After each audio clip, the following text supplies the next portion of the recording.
The crawlers. He built, and the more he built, the more he enjoyed building. Hot sunlight filtered down. Summer breezes stirred around him as he toiled joyfully. When he ran out of material, he paused a while and rested. His edifice wasn't large. It was more a practice model than the real thing. One part of his brain told him that, and another part thrilled with excitement and pride. It was at least large enough to enter. He crawled down the entrance tunnel and curled up inside in a contented heap. Through a rent in the roof, a few bits of dirt rained down. He oozed binder fluid and reinforced the weak place. In his edifice, the air was clean and cool, almost dust-free. He crawled over the inner walls one last time, leaving a quick drying coat of binder over everything. What else was needed? He was beginning to feel drowsy. In a moment, he'd be asleep. He thought about it, and then he extended a part of himself up through the still-open entrance. That part watched and listened warily as the rest of him dozed off in a grateful slumber. He was peaceful and content, conscious that from a distance all that was visible was a light mound of dark clay. No one would notice it. No one would guess what lay beneath. And if they did notice, he had methods of taking care of them. The farmer halted his ancient Ford truck with a grinding shriek of brakes. He cursed and backed up a few yards. "There's one. Hop down and take a look at it." "Watch the cars, they go pretty fast along here." Ernest Gretry pushed the cabin door open and stepped down gingerly onto the hot mid-morning pavement. The air smelled of sun and drying grass. Insects buzzed around him as he advanced cautiously up the highway, hands in his trouser pockets, lean body bent forward. He stopped and peered down. The thing was well mashed. Wheel marks crossed it in 4 places, and its internal organs had ruptured and burst through. The whole thing was snail-like, a gummy elongated tube with sense organs at one end and a confusing mass of protoplasmic extensions at the other. What got him most was the face. For a time he couldn't look directly at it. He had to contemplate the road, the hills, the big cedar trees, anything else. There was something in the little dead eyes, a glint that was rapidly fading. They weren't the lusterless eyes of a fish, stupid and vacant. The life he had seen haunted him, and he had got only a brief glimpse as the truck bore down on it and crushed it flat. "They crawl across here every once in a while," the farmer said quietly. "Sometimes they get as far as town. The first one I saw was heading down the middle of Grant Street about 50 yards an hour. They go pretty slow. Some of the teenage kids like to run them down. Personally, I avoid them if I see them." Gretry kicked aimlessly at the thing. He wondered vaguely how many more there were in the bushes and hills. He could see farmhouses set back from the road, white gleaming squares in the hot Tennessee sun, horses and sleeping cattle, dirty chickens scratching, a sleepy, peaceful countryside basking in the late summer sun. "Where's the radiation lab from here?" he asked. The farmer indicated. "Over there on the other side of those hills. You want to collect the remains. They have one down at the Standard Oil Station in a big tank. Dead, of course. They filled the tank with kerosene to try to preserve it. That one's in pretty good shape compared to this." Joe Jackson cracked its head with a 2x4. He found it crawling across his property one night. Gretry got shakily back into the truck. His stomach turned over and he had to take some long, deep breaths. "I didn't realize there were so many. When they sent me out from Washington, they just said a few had been seen. There's been quite a lot." The farmer started up the truck and carefully skirted the remains on the pavement. "We're trying to get used to them, but we can't. It's not nice stuff. A lot of people are moving away. You can feel it in the air, a sort of heaviness. We've got this problem and we have to meet it." He increased speed, leathery hands tight around the wheel. "It seems like there's more of them born all the time and almost no normal children." Back in town, Gretry called Freeman long distance from the booth in the shabby hotel lobby. "We'll have to do something. They're all around here. I'm going out at 3 to see a colony of them. The fellow who runs the taxi stand knows where they are. He says there must be 11 or 12 of them together. How do the people around there feel? How the hell do you expect? They think it's God's judgment. Maybe they're right. We should have made them move earlier. We should have cleaned out the whole area for miles around. Then we wouldn't have this problem." Freeman paused. "What do you suggest?" "That island we took over for the H-bomb tests. It's a damn big island. There was a whole group of natives we moved off and resettled." Freeman choked. "Good God, are there that many of them? The staunch citizens exaggerate, of course, but I get the impression there must be at least 100. Freeman was silent a long time. I didn't realize, he said finally. I'll have to put it through channels, of course. We were going to make further tests on that island, but I see your point. I'd like it, Gretry said. This is a bad business. We can't have things like this. People can't live with this sort of thing. You ought to drop out here and take a look. It's something to remember. I'll see what I can do. I'll talk to Gordon. Give me a ring tomorrow. Gretry hung up and wandered out of the drab, dirty lobby onto the blazing sidewalk. Dingy stores and parked cars. A few old men hunched over on steps and sagging cane-bottom chairs. He lit a cigarette and shakily examined his watch. It was almost 3. He moved slowly toward the taxi stand. The town was dead. Nothing stirred. Only the motionless old men in their chairs and the out-of-town cars zipping along the highway. Dust and silence lay over everything. Age, like a gray spider web, covered all the houses and stores. No laughter. No sounds of any kind. No children playing games. A dirty blue taxicab pulled up silently beside him. "Okay, mister," the driver said, a rat-faced man in his 30s, toothpick hanging between his crooked teeth. He kicked the bent door open. "Here we go." "How far is it?" Gretry asked as he climbed in. "Just outside town." The cab picked up speed and hurtled noisily along, bouncing and bucking. "You from the FBI?" "No. I thought from your suit and hat you was." The driver eyed him curiously. "How'd you hear about the crawlers?" "From the radiation lab." "Yeah, it's that hot stuff they got there."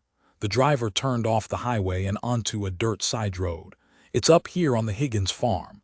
The crazy damn things picked the bottom of old lady Higgins' place to build their houses. Pencil houses. They've got some sort of city down under the ground. You'll see it, the entrances at least. They work together, building and fussing." He twisted the cab off the dirt road between 2 huge cedars over a bumpy field and finally brought it to rest at the edge of a rocky gully. "This is it." It was the first time Gretry had seen one alive. He got out of the cab awkwardly, his legs numb and unresponding. The things were moving slowly between the woods and the entrance tunnels in the center of the clearing. They were bringing building material, clay and weeds, smearing it with some kind of ooze and plastering it in rough forms which were carefully carried beneath the ground. The crawlers were 2 or 3 feet long. Some were older than others, darker and heavier. All of them moved with agonizing slowness, a silent flowing motion across the sun-baked ground. They were soft, shellless, and looked harmless. Again, he was fascinated and hypnotized by their faces. The weird parody of human faces. Wizened little baby features, tiny shoe-bitten eyes, slit of a mouth, twisted ears, and a few wisps of damp hair. What should have been arms were elongated pseudopods that grew and receded like soft dough.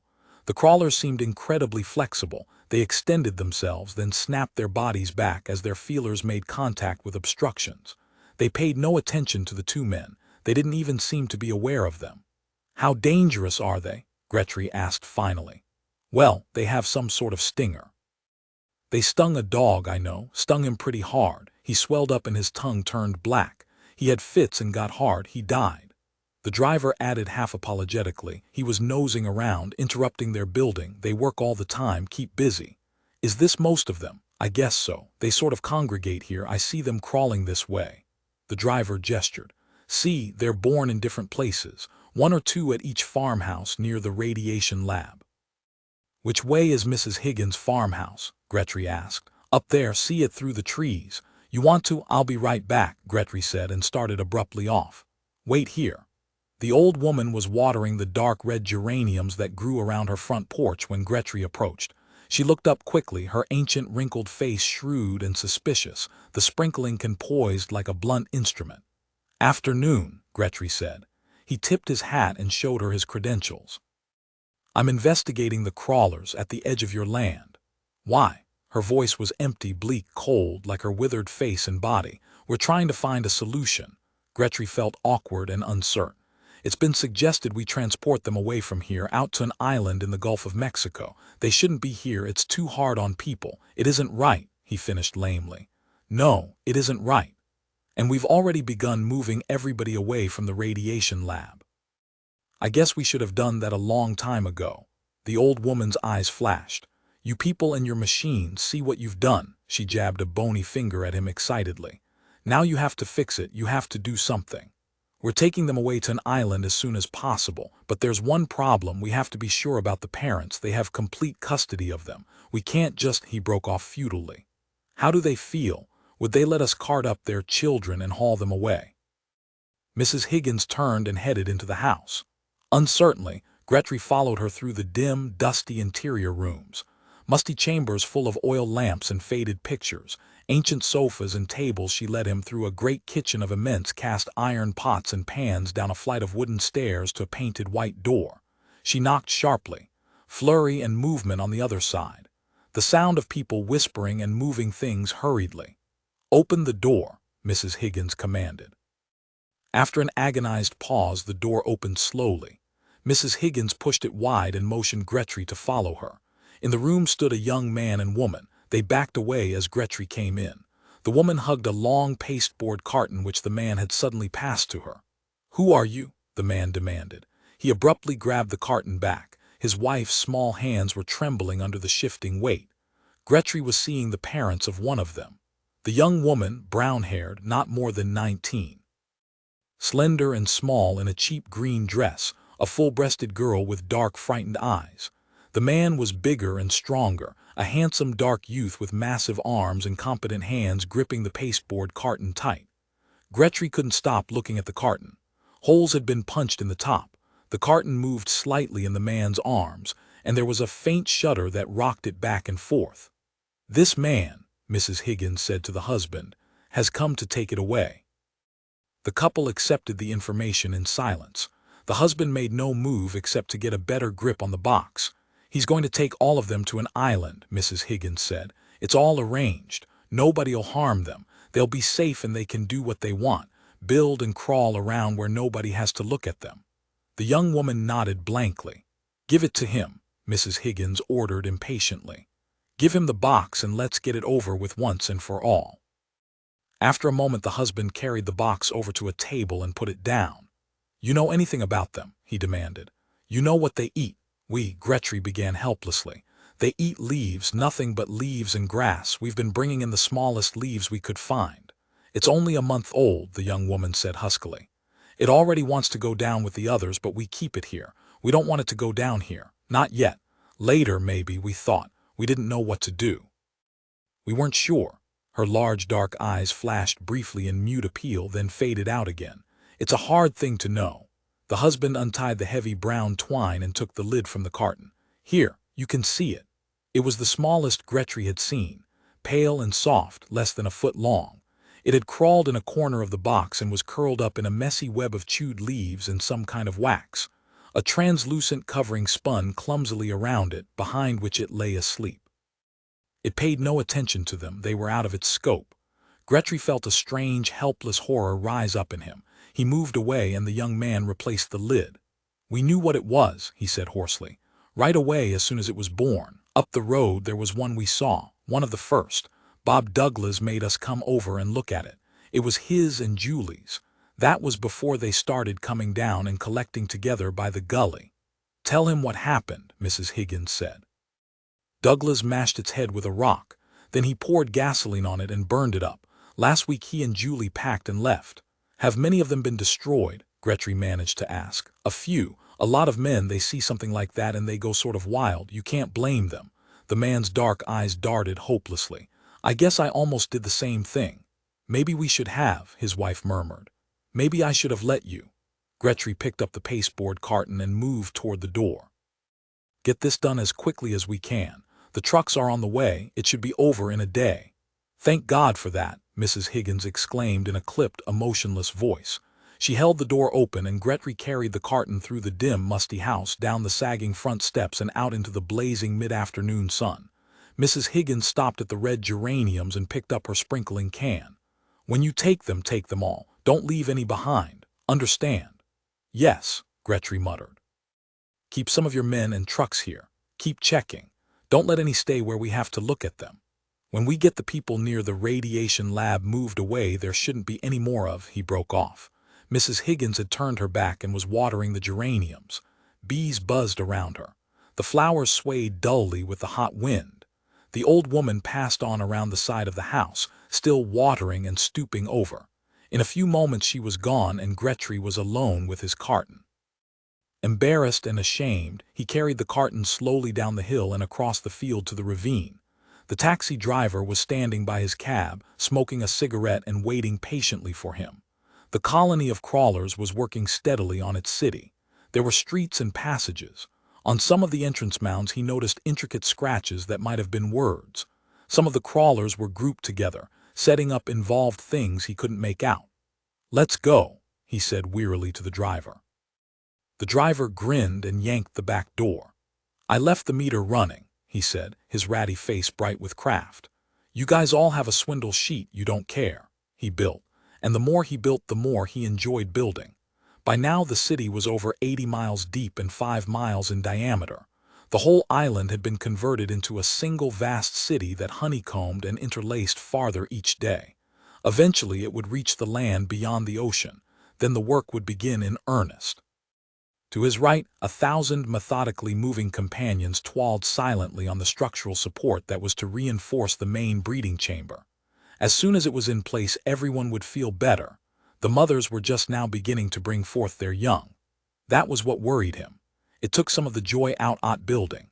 He had seen one of the first born before it was quickly hidden and the thing hushed up. A brief glimpse of a bulbous head, foreshortened body, incredibly rigid extensions.